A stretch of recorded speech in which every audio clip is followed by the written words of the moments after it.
Mager, kisah relate yang sering didapati seiring pandemi ini, khususnya di relung jiwa murid malas. Kisah ini didukung oleh Mala Uzli Fathiljanah sebagai narator, Devin Indra Kurniawan sebagai Budi, Farahal Adiba sebagai HP, Farhani Sauma Wiana Putri sebagai alarm dan laptop, Fawaz Abdullah Aljawi sebagai bantal dan mas counter, Nur Hayati Noviatus Solehah sebagai buku dan Bu Yeye. Siapkan camilan Anda, dipersilahkan rebahan dengan nyaman, luruskan niat, dan petik pengajaran yang ada. Selamat menikmati.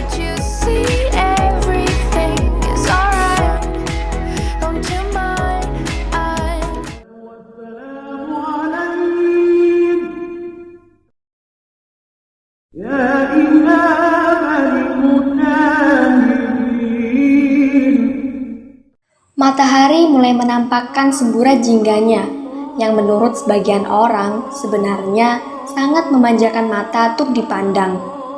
Embun dingin datang bercampur sejuk, menyenangkan setiap jiwa yang menyambutnya. Saat-saat berharga, di mana kebanyakan manusia gempita memulai kehidupannya dalam dinamika keseharian, menengadahkan kedua tangannya, berserah diri kepada Sang Pencipta. Akan tetapi, berbeda bagi siswa satu ini. Semburat cahaya sang surya malahan dirasanya sangat mengganggu. Nyanyian burung pagi sudah dirasanya tak cukup merdu, hingga mimpi terus memanjakannya satu persatu. Sampai sebuah kesadaran perlahan hadir dalam benaknya, dengan suara keras yang mengangkat tubuhnya. Astaga, subuhku dipatok ayam. Segera, Budi berlari luntang-lanting tanpa menghiraukan kantuk yang tadi sempat bersarang. Sholat 2 rakaat subuh lalu ia lakukan dengan khusyuk dan diakhirinya dengan doa untuk dimudahkan dalam pembelajaran.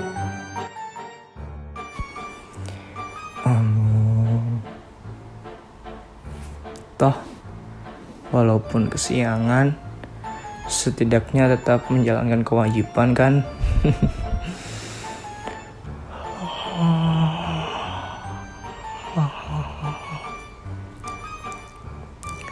Jam sekolah masih lumayan lama. Tidur lagi aja deh. Masih mager.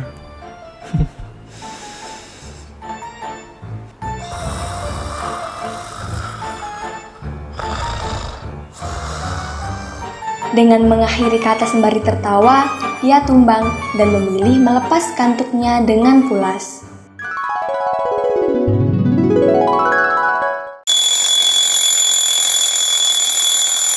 Sabut alarm yang jengkel membangunkan Budi. OMG, dia ini tidur atau mati suri? Hei tuan, cepet bangun dong. Sang tuan tetap tak bergeming, seakan-akan berjuta mimpi indah membawanya melayang ke alam yang baru.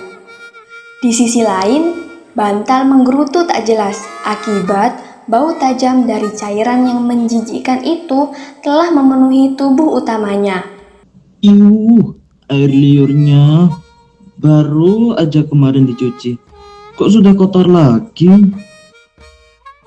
Seakan tak cukup, sang HP ikut nimbrung gerutuan dan omelan tak jelas dari dua temannya.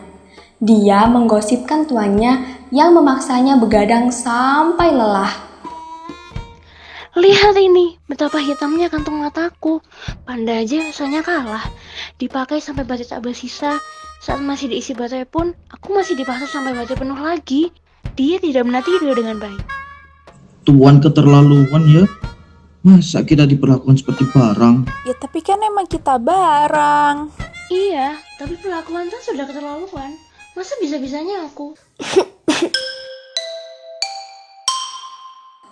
Tiba-tiba muncul suara serak batuk di balik almari. Si bantal terloncat kaget. Di situ ada sebuah buku dengan aura barunya yang masih kental. Wah, suara apa itu? Ya ampun, banyak debu di badanku. Astaga, sini aku bantu bersihkan. Jangan sentuh aku, badanku penuh debu. Kamu ini membuatku kaget saja. Kenapa kamu tadi batuk-batuk? Huhuhu, yakin deh, Tuan pasti gak ingat kalau dia punya aku. Harusnya Tuan itu rajin membaca buku, banyak-banyak membaca dan literasi untuk menilai ilmu. Itu pun untuk kebaikan Tuan juga. Padahal ya, penulisku sudah berharap supaya aku bisa bermanfaat. Tapi boro-boro bermanfaat, dibuka aja enggak. Yang kamu katakan benar, buku. Mungkin aku tidak akan sejengkel ini kalau Tuan masih mau membaca buku atau setidaknya belajar dari internet. Tuan hanya menggunakanku untuk bermain saja. Aduh, pegal sekali gunakan berjam-jam. Rasanya seperti mau mati saja. Aku yakin otot-otot Tuan pasti kaku. Lihat, tiap hari kerjaannya tiduran terus. Bahkan aku pun rindu dengan sinar matahari yang bisa membuatku mengembang lagi.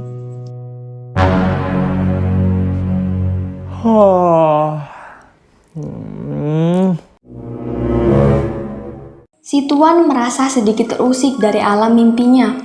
Benda-benda itu langsung terdiam. Ngobrolnya jangan berisik-berisik. Nanti kita kedengaran Tuan gimana sih? Tahu tuh, kalau sampai Tuan melihat kita berbicara, kan gawat. Kau kan ikut nimbrung duluan. Iya nih, badanku juga sakit banget. Merasa kembali terusik, Budi akhirnya membuka matanya perlahan. Semua kembali mematung, seolah tak ada percakapan yang terjadi. Aduh, berisik banget. Apa sih? Budi merenggangkan otot-otot tubuhnya, menggeliat, kemudian bergegas merapikan kasur dan pergi ke kamar mandi untuk bersiap-siap disambut oleh notifikasi tugas.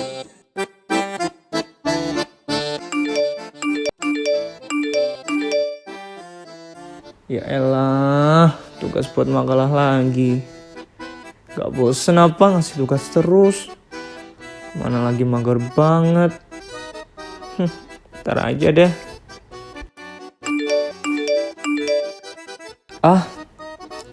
Gampang lah. Ini bisa dikerjain nanti. Deadline juga gak mepet-mepet amat. Nonton dulu enak nih. Bentar, film atau anime ya?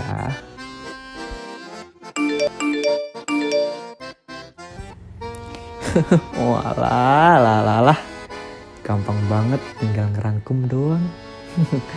Ntar aja lah malam sekalian.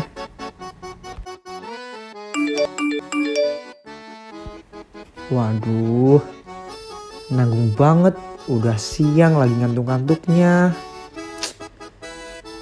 Lanjut scroll sosmed bentar deh.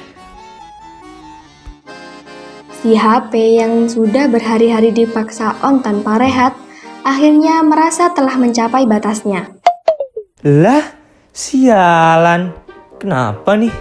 Kok tiba-tiba mati sih? Aduh, padahal kan belum ngerjain tugas. Aduh, gimana dong nih? Laptop udah kentang, HP mati. Mana tugas sastra sama kebugaran?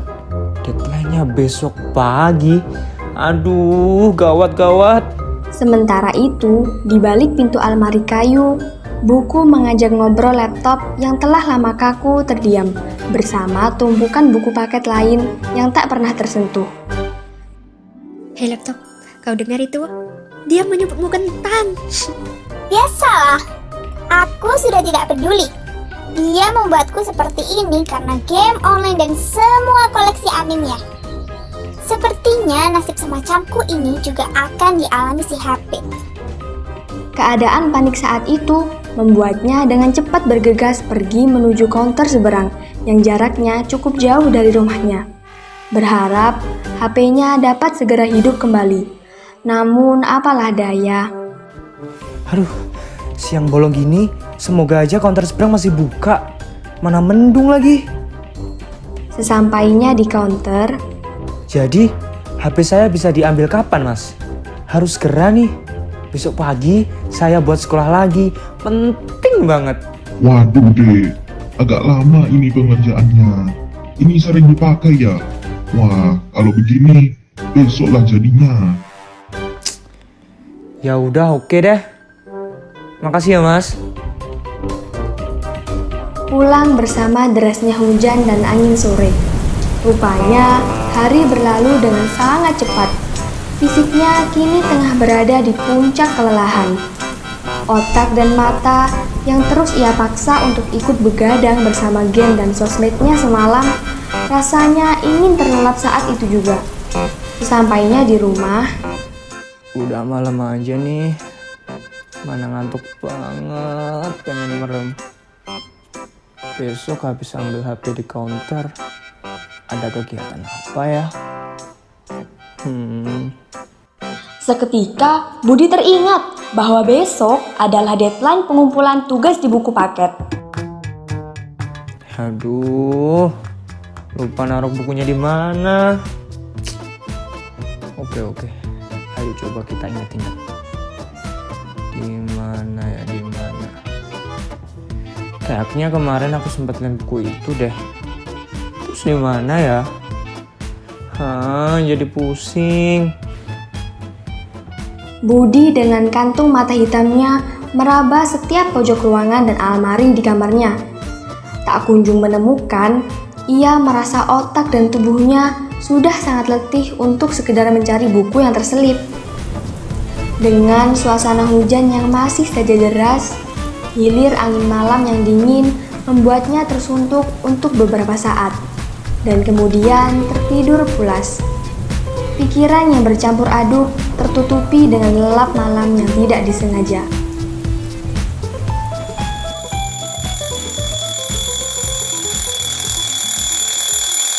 Berisik.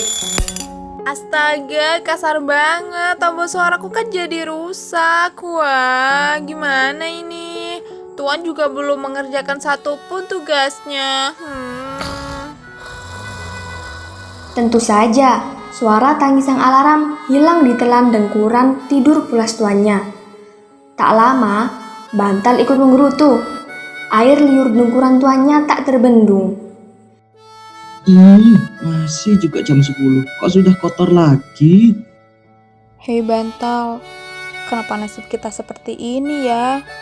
Padahal sudah dengan sangat senang hati kita selalu ada untuk Tuan. Benar juga. Tiap hari selalu kupastikan kapuk di badanku empuk agar Tuan tidurnya nyaman.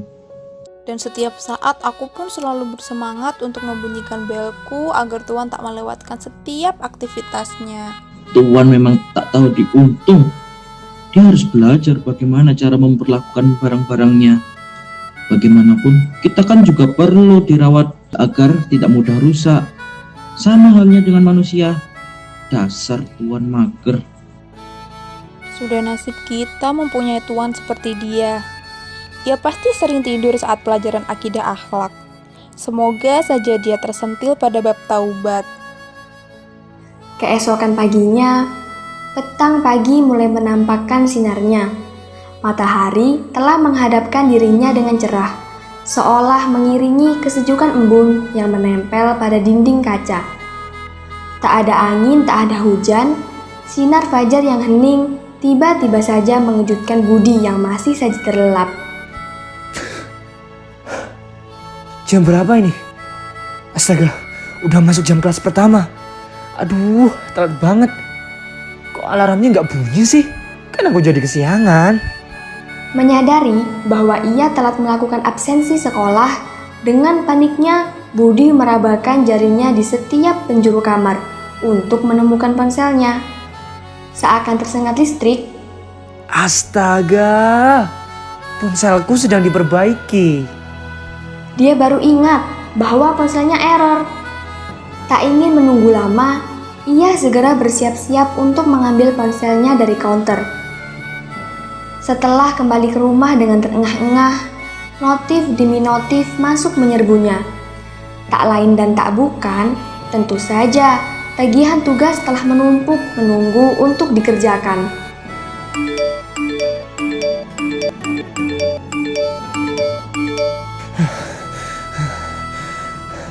Wah, kenapa ini? Tumben banget siang-siang gini ada notif dari Bu Yeye. Halo nak, ibu mendapat banyak protes dari guru mapel kemarin. Kamu nih ya, nggak absen dari pagi bahkan sampai saat ini. Hal seperti ini tidak bisa dibiarkan. Seharusnya kamu menjalani bakti asrama. Maksud ibu, pokoknya ibu gak mau tahu. Ibu kasih kamu konsekuensi tugas tambahan. Ya ampun, sedih banget tugas numpuk. Gara-gara kemarin nih jadi kayak gini. Tugasnya, kamu harus menyalin semua tugas kemarin sebanyak 3 kali lipat. Hari ini harus diselesaikan. Rapot kamu konsekuensinya. Ketikan pesan dari Bu Yeye sungguh membuat terngiang-ngiang di kepalanya. Hingga akhirnya, Makanya gercep dong kalau dibangunin. makan tugas. Jadi orang Melayang sedang dilayani. Papernya merah. teledor banget sih. Mampus, makanya jangan mager. Papernya merah. Tidak. Jangan mager.